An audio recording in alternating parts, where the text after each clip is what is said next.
Bom dia. Como vai vocês aí? Como vão vocês? Tudo bem? Já estamos correndo, estamos no final de setembro, por incrível que pareça. Domingo já começa outubro, primeiro domingo. Você acredita que rapidez, né? O tempo está passando. Bom, mas eu queria falar com vocês uma coisa sobre combustível, né? Nós já falamos algumas vezes, mas eu queria saber o que te move. O que é aquilo que te move? Que te move para viver? Para onde você está andando? Como está a tua mente? Onde está a tua esperança? Né? Tem até uma brincadeira aí que a turma faz com o Sérgio Chapelin, quando ele, acho que era Globo Repórter, né? Ele falava assim: onde estão os cristãos? Onde vivem? Como agem? Né? Sei lá como é que era direito, né? E eu queria fazer essa pergunta: por que você está vivendo? Você vive para quê? Hein? Para quem vivemos? A humanidade, ela vive conforme a ideologia do mundo. Então nós temos a ideologia de sexo, a ideologia de não sei o que, ideologia do padrão de, de vida, de educação, etc. E nós fomos programados na nossa mente com doutrinas até cristãs, né? De valores mundanos e malignos. E os que são do mundo, para você ter uma ideia, então ele não entende porque vive, só vivem. Será que você é igual? Você só está vivendo? Você entende o campo espiritual? Vamos dizer assim, é, vê se você me entende. Nós estamos andando aí e começa assim a pessoa a viver normal, como todo mundo vive, aceitando tudo que o mundo dá e vai e vivendo um dia depois do outro sem nenhum objetivo, sem nenhum aprimoramento, sem nenhuma cobrança e vai vivendo tudo normal, tudo certo, estou vivendo bem, ganhando dinheiro e tal. Será que isso é correto? Então vamos lá, deixa eu tentar explicar melhor para você. Quando não te vem a cabeça nunca da parte espiritual, e sim obrigatoriedade de assim, igreja, coisas assim, só por um, eu tenho que ler a Bíblia, ou tenho que, sei lá, dar testemunho, eu não posso pecar, ainda você está num problema, tá? Talvez você está aceitando tudo como normal e aí tenta se aproximar de Deus com uma forma mecânica, né?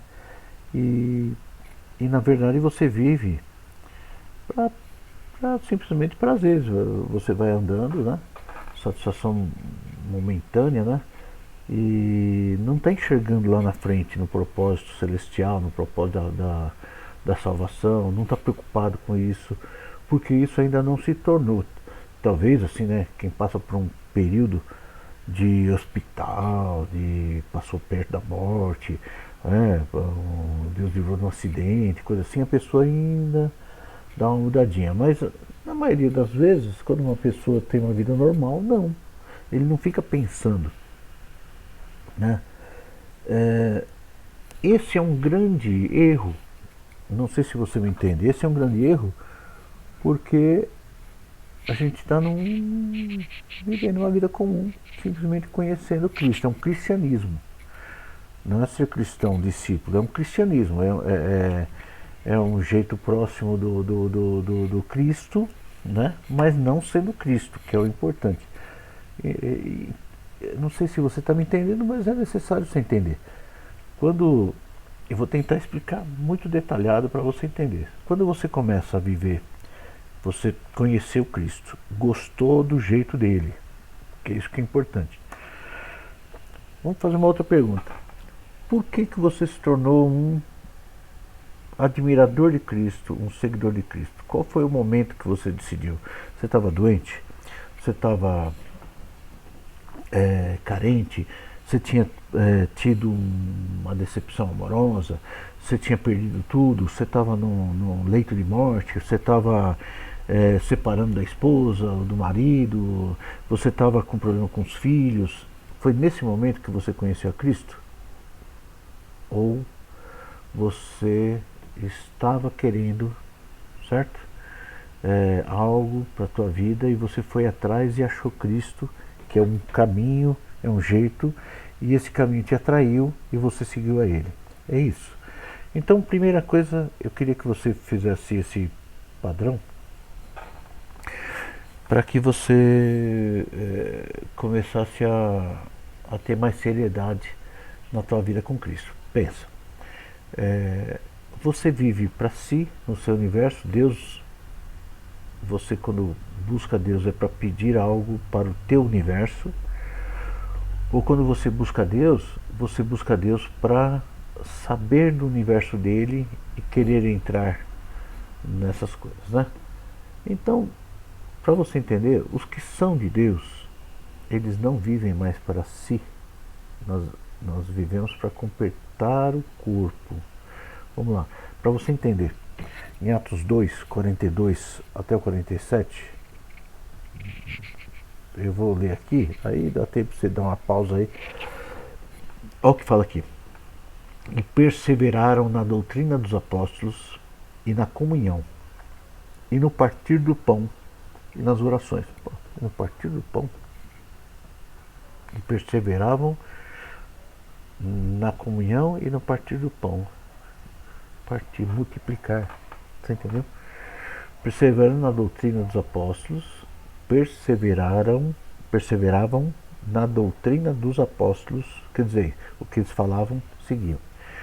E na comunhão, amizade, buscar interação na amizade, buscar proximidade. E no partir do pão, que é multiplicação. É uma pessoa que vai se dividir em duas. É duas que vai se dividir em quatro. É quatro que você vai se dividir em 8. Multiplicação. Certo? Porque você parte o pão. É um corpo. Você é um pedaço. Você parte. Você dá o teu conhecimento para outra pessoa. Você atrai outra pessoa. Né? E nas orações. Isso é importante. Eu não sou um camarada que dá muito ênfase para ficar fazendo muita coisa para lá e para cá e tendo muita comunhão, até falsa, né? Eu gostaria que todos fossem espontâneos de buscar alguém, de conversar com alguém, de amar alguém. E continuando aqui, e em toda a alma havia temor. E em toda a alma havia temor. E muitas maravilhas e sinais se faziam pelos apóstolos. E todos os que criam estavam juntos e tinham tudo em comum. E vendiam suas propriedades e bens e repartiam com todos, segundo cada um havia de mistério, quer dizer, de necessário. E perseverando unânimes todos os dias no templo, partindo pão em casa, comiam juntos com alegria e singeleza de coração. E perseverando unânimes todos os dias no templo. E partindo pão em casa. Quer dizer, o exemplo era lá, a multiplicação era em casa. Mas eles perseveravam com uma só cabeça no templo, na igreja. Comiam juntos com alegria e singeleza de coração. Sábado vai ter encontro das mulheres aí. Cadê você? Se juntar aí. Os maridos vão se juntar, levar as esposas com alegria, não arranjar obstáculo e participar, né? Louvando a Deus e caindo na graça de todo o povo, e todos os dias acrescentava o Senhor à igreja aqueles que se haviam de salvar. Atos 2, 42, 47. Então o que acontece? Quando o povo se junta, unido num propósito de Cristo, é uma coisa. Entendeu? Entenda, 2 Coríntios 5, 15. fala assim, e ele morreu por nós, ou por mim, né? Por nós, que ele fala quando ele está falando para ele, né?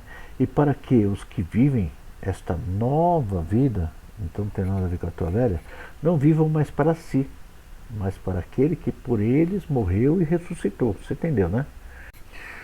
Quando a nossa esperança, o que é esperança? A maioria das coisas que, vamos dizer, quando você perde a esperança no trabalho, por exemplo, muitos anos sem promoção, sem ganhar um pouco mais, está tudo sempre igual. E quando você perde essa esperança, perde a motivação. Você já reparou? Perde a motivação. Então, quando a esperança nessas coisas já está desfalecida, e a esperança que eu falo é na parte espiritual, os homens perdem a razão de viver e se sentem como nada, porque em condições. Peraí, deixa eu explicar. Condições na parte espiritual, começa a pessoa nunca conseguiu contato, nunca conseguiu ser espiritual de verdade, ela vai perdendo esperança, porque ela não busca corretamente, então ela perde esperança, então aí começa a esfriar e se sente como nada, esperando só a morte, né, como a gente já falou, né? Toda a fraqueza da alma gerada pela falência da esperança gera o que o diabo quer, prender suas almas. Como assim, pastor? Prender suas almas? O diabo ele prende a alma do ser humano numa caixinha. Quando a pessoa começa a não se dar bem mais aqui, na vida, no serviço e tal, ele põe a alma dessa pessoa nessa caixinha e começa. Você como que eu posso falar?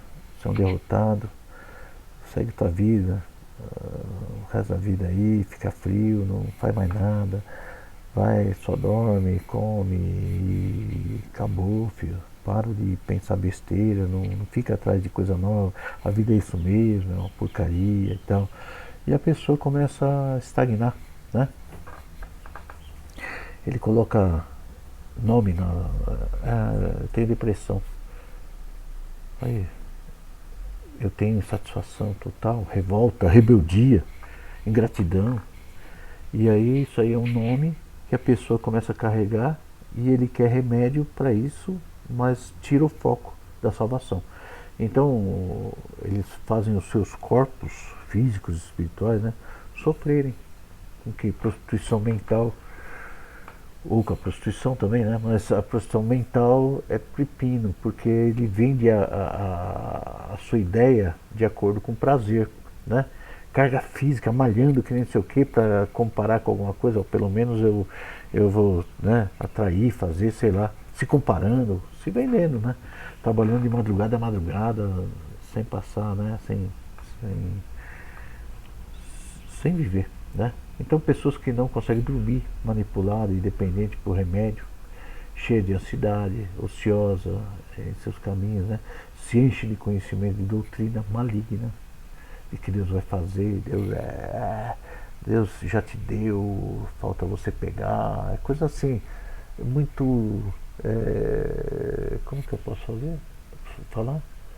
Muito subjetivo, que nem eu escutei uma palavra aí que mandaram para mim de uma mulher aí, tá na modinha, que a pessoa fala assim, eu te vejo com roupas de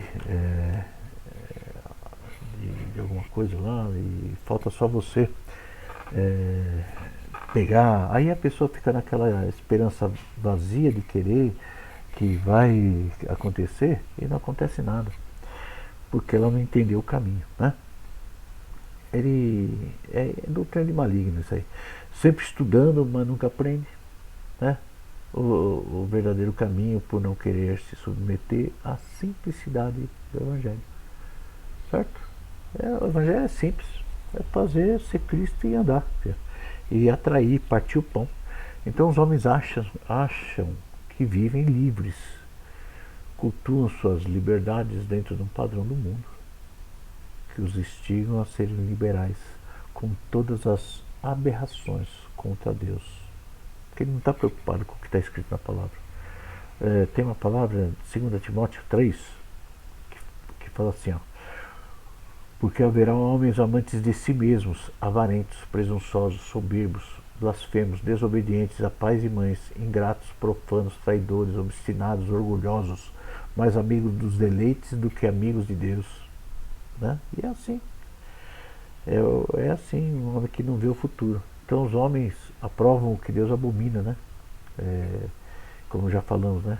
O adultério da mente, né? Que entra ideias paralelas que não é mais aquela principal, é outra. Quando você perdeu a tua ideia sobre a salvação, o que é salvação? Ser Cristo, buscar Cristo, ser Cristo, ser Cristo, ser Cristo, viver com Cristo. Porque aí você vai viver livre do mundo, então você vai ser feliz.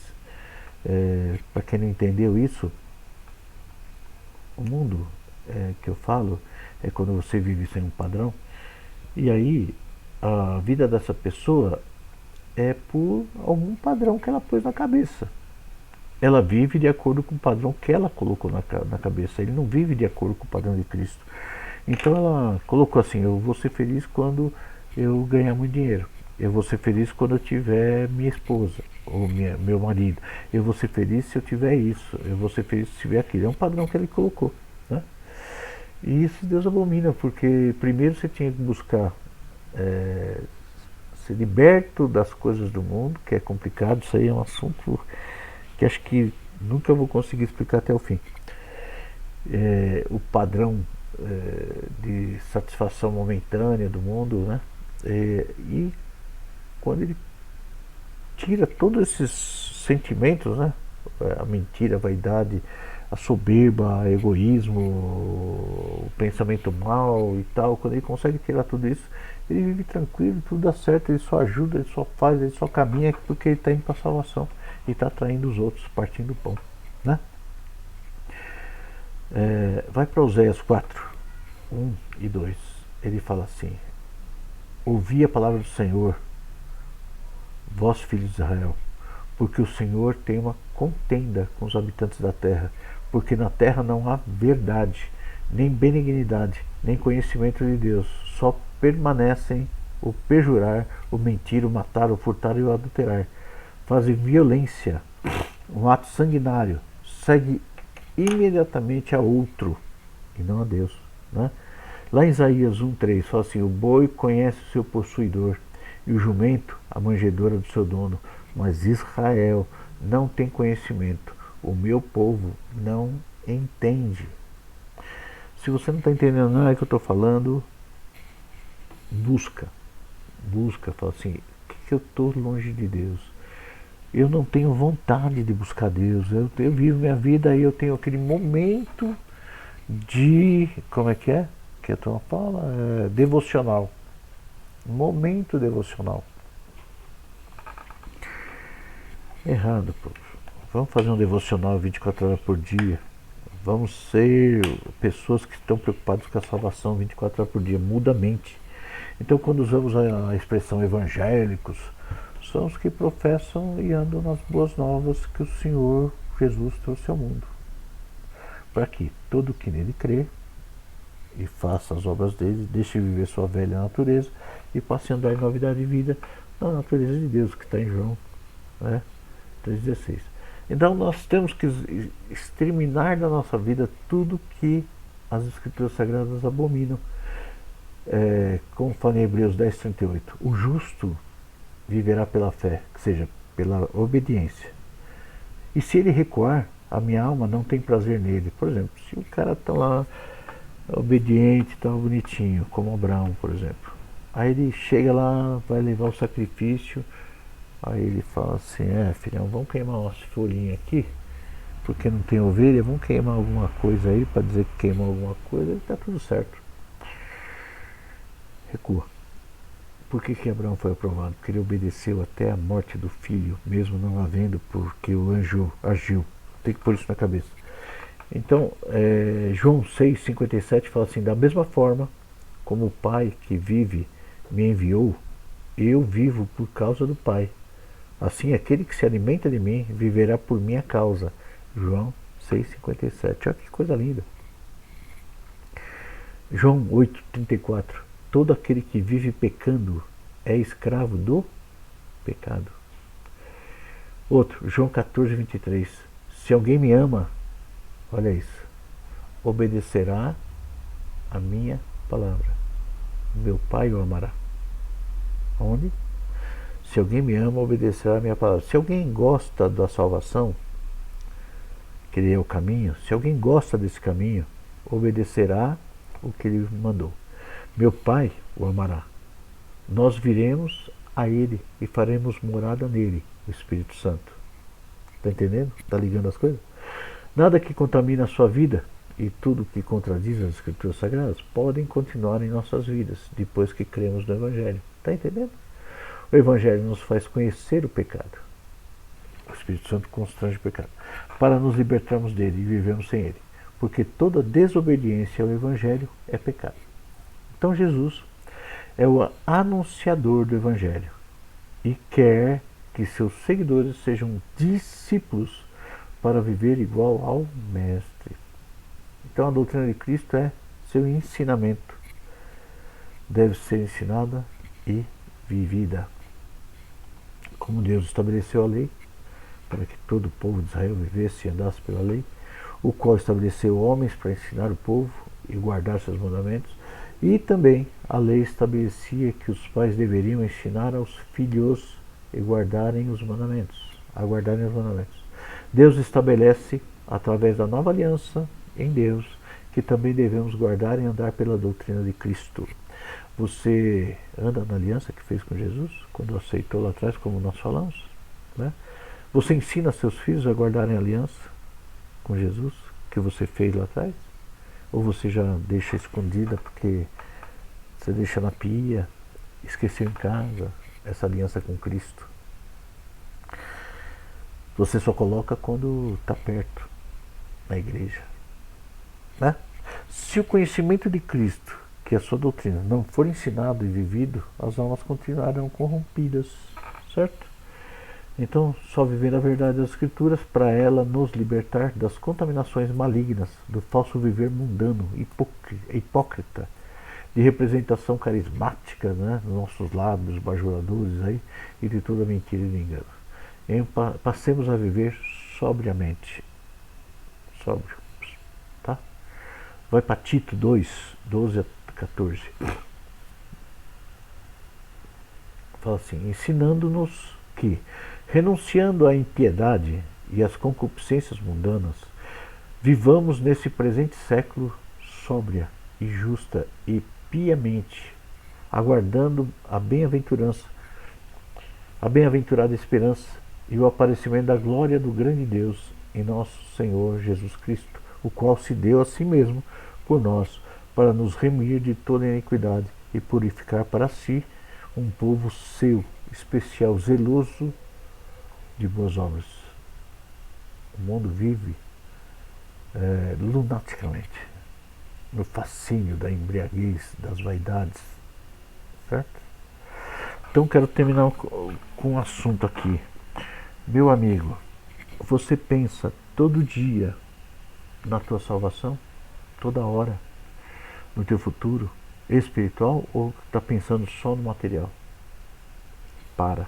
Vai gerar ansiedade, vai gerar falta de esperança. Pensa só no espiritual, só sobre sua salvação, só sobre um novo mundo, só sobre uma nova vida, ok? E eu creio que você será muito abençoado por isso, se você conseguir fazer isso, estar firme nas palavras, amém? Deus te abençoe e te guarde, que você tenha um resto de semana muito bom. Maridos, incentive suas esposas no sábado para estarem juntas, comunhão, certo? Começa a ser sacerdote mais um pouco, senão logo difícil tua vida. Vamos logo, vamos vencer, em nome de Jesus.